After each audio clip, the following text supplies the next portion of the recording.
नमस्कार, मैं रवि कुमार आपके साथ और इस वक्त आप देख रहे हैं तरंग न्यूज। आपको हम अवगत करवाएंगे सीधी जिले के कुछ ऐसे मुद्दों से जो असली रावण आज आपके सामने होंगे, लेकिन आप पहचान नहीं पाएंगे। आपके सामने ही रावण खड़ा होगा, लेकिन आप पहचान नहीं पाएंगे। आपको सिर्फ एक ही रावण दिखाई देगा, जिस रावण को भगवान राम ने जलाया था। और वो रावण 10 सर वाला, इतना बड़ा 10 सर उसके पास मौजूद रहे, जिनको बार बार काटने के बाद भी उसके फिर से सर उगाते थे। वो रावण शायद इतना नहीं लूटा जितना आज के रावण लूट रहे हैं। ये सतयुग और कलयुग का मामला है। एक टाइम था जब रावण की जब बात होती थी, तब उससे कुछ बहुत ऐसी चीजें थी जो सीखी जाती थी।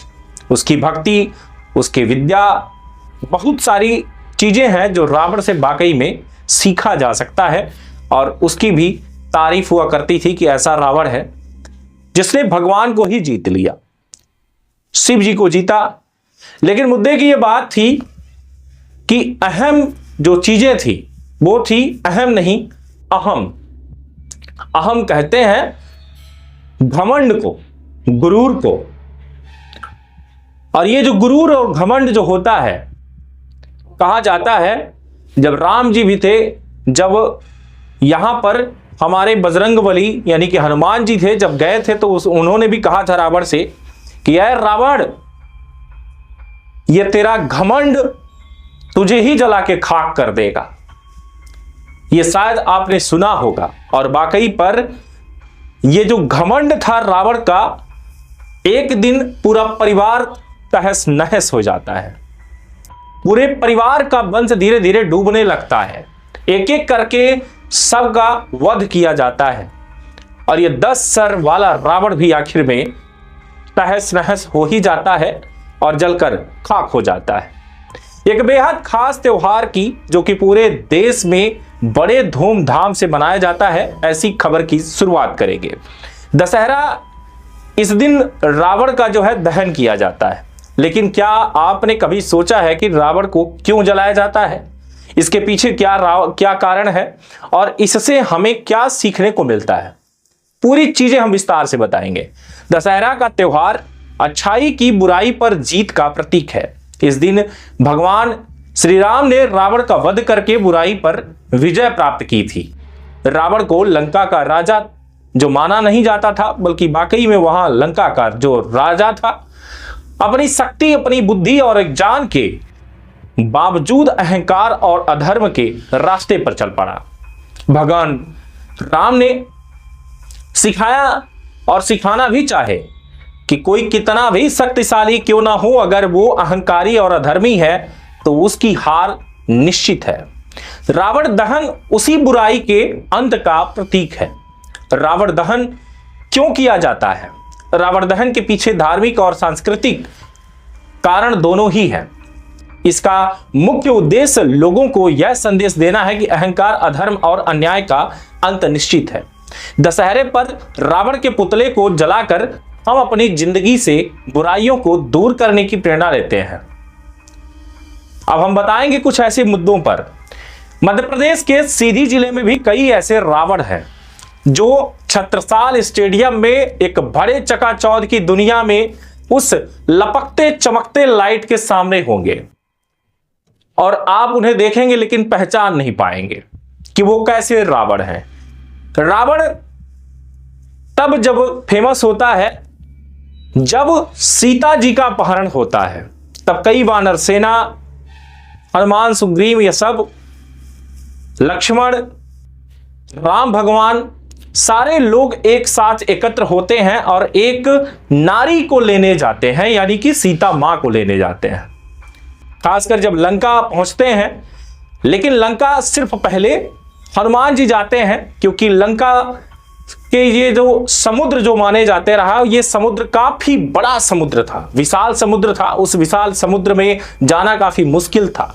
लेकिन जब राम के नाम पर पत्थर जब डाले गए तो एक सेतु तैयार हो गई। जिसे राम सेतु कहा जाता रहा। वहां पहुंचते हैं, धीरे धीरे पूरा उनका परिवार जो है रावण का वो बिखरने लगता है। हर व्यक्ति रावण के कहने पर चलने लगता है, क्योंकि रावण यहां पर गलत था, ये जानते थे।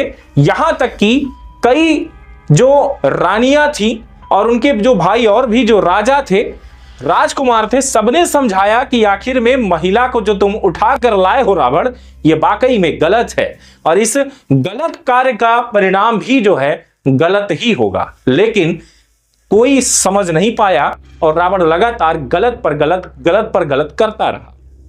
मुद्दे की बात, सीधी जिले में भी कई ऐसे रावण मौजूद हैं जो अधिकारियों के रूप में बैठे हैं, कई ऐसे हैं जो कर्मचारियों के रूप में मौजूद हैं, कई ऐसे मंत्रियों नेताओं के रूप में भी मौजूद हैं, जो ऐसे रावण हैं जो सीधी जिले को पूरी तरीके से मुंह फाड़ के और लीले जा रहे हैं। कुछ धन के चक्कर में, कुछ तन के चक्कर में, कुछ स्तन के चक्कर में। यहां पर आए दिन जो है सीधी जिले में दुष्कर्म जैसे वारदात को अंजाम दिया जाता है। इतना ही नहीं, कई ऐसे रावण हैं, शायद रावण ने सीता के साथ तो ऐसा कुछ नहीं किया था, सिर्फ अपहरण किया था, लेकिन यहां अपहरण करने से पहले ही दुष्कर्म कर दिया जाता है। ना कोई सीता सुरक्षित है और ना ही हमारे घर की कोई बेटी सुरक्षित है, ना कोई लक्ष्मी सुरक्षित है, ना कोई दुर्गा सुरक्षित है। सोचिए, कई ऐसे हमारे क्षेत्र की महिलाओं के साथ लगातार ऐसी वारदात होती हैं, ऐसे वारदात को अंजाम दिया जाता है जो सीधी जिले को शर्मसार कर देती हैं। कई ऐसे खुद सीता हैं जो कि आज उनके अंदर ही बैठा हुआ रावण बैठा है, वो भी आज जरूर जाएंगे।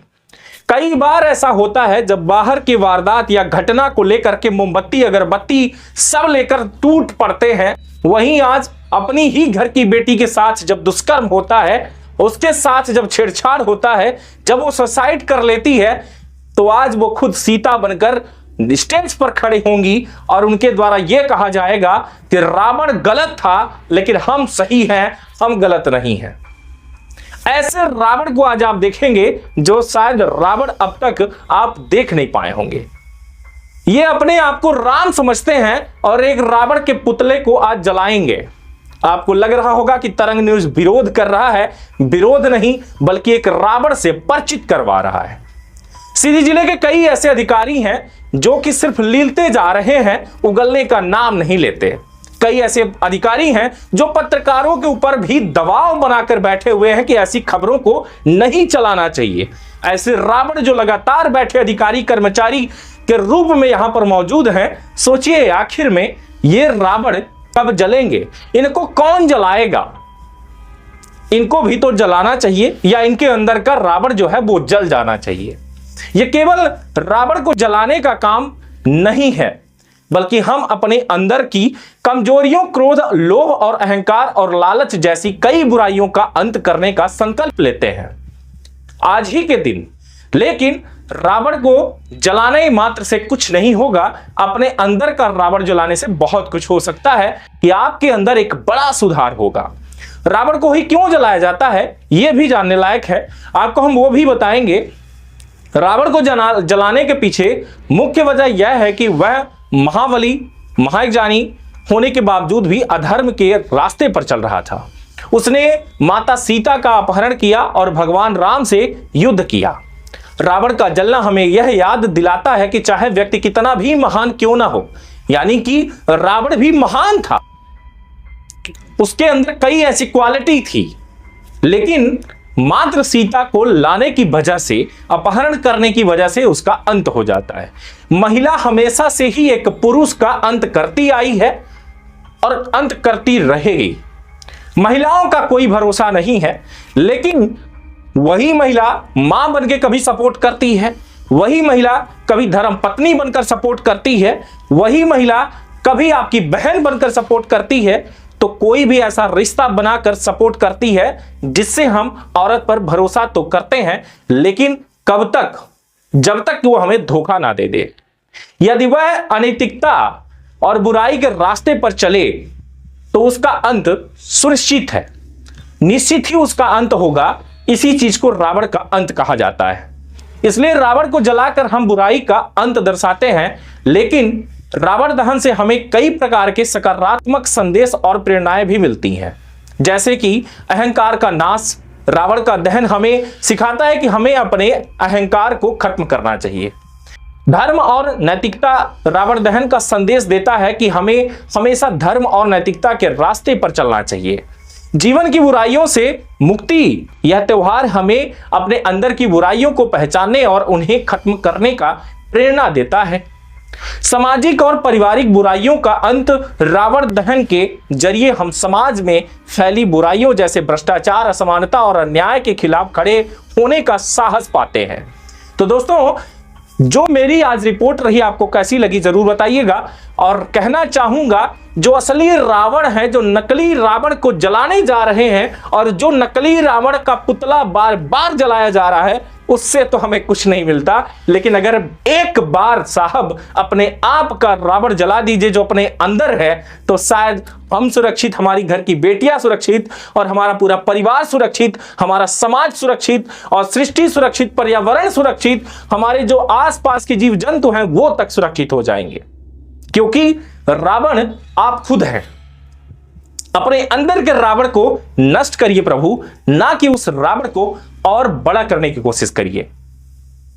इसलिए मेरा यह कहना है कि जो हमारे सामने हैं, जो हमारे दर्शक हैं, जो नेता हैं, मंत्री हैं, मिनिस्टर हैं, विधायक हैं, या फिर जो अधिकारी हैं, कर्मचारी हैं, डॉक्टर हो, जिनके अंदर भी रावण है, जो आज यहां पर शायद जाएंगे भी, जो 8 बजे से शुरू होगा प्रोग्राम, आपके छत्रसाल स्टेडियम में एक लंबी भीड़ कतार होगी और जाएंगे एक नकली रावण को देखने। वहीं पर असली कई ऐसे रावण होंगे जो आपके अगल बगल होंगे, और तो कुछ ऐसे भी होंगी जो शूर्पणखा होंगी, जो कि कई लोग शूर्पणखा को भी देखेंगे। आज लगातार बने रहें, अपने इस शूर्पणखा जो अगल बगल होंगी उनसे भी बचे रहिएगा। क्या पता कि आपका नाक कब कटवा दें, और ऐसे रावण से सीता भी बच के रहें। क्या पता कि आज इस अंधेरे का फायदा कौन उठा ले, घटना कभी भी हो सकती है। इसलिए मैं कहना यह चाहूंगा कि आप सुरक्षित रहें, अपने परिवार को सुरक्षित रखें और अपने आप को भी सुरक्षित रखें। क्या पता कब रावण टूट पड़े आपके ऊपर। बहुत बहुत धन्यवाद। अरे कहां जा रहे हैं? आपके पास घर बनाने के लिए जमीन नहीं है क्या? आपके पास किसी भी दुकान, स्कूल या कोई भी बिजनेस करने के लिए जमीन उपलब्ध नहीं है? तो निराश होने की जरूरत बिल्कुल नहीं है। हम आपको दिलाएंगे 200 रुपए वर्ग फीट से लेकर 2000 रुपए वर्ग फीट तक आपको, या इससे भी ज्यादा आपको मिलेगा 6 रूम और 6 फीट की गैलरी का प्लाट मात्र 5 लाख रुपए में, या इससे भी सस्ता। रही बात जमीन की, तो डरिए मत, कोई भी विवाद नहीं, कोई भी झगड़ालू जमीन नहीं। आपको मिलेगा एक ऐसा प्लाट जिस पर होगा आपका राज। आइए आपको जल्द जमीन दिलाते हैं, तो संपर्क करिए। सीरी में आवासीय प्लाट या खेती करने के लिए या फिर किसी भी बिजनेस को करने के लिए, तो सीरी में कहीं भी प्लाट लेने के लिए जल्द संपर्क करें 94 24 59 88 78।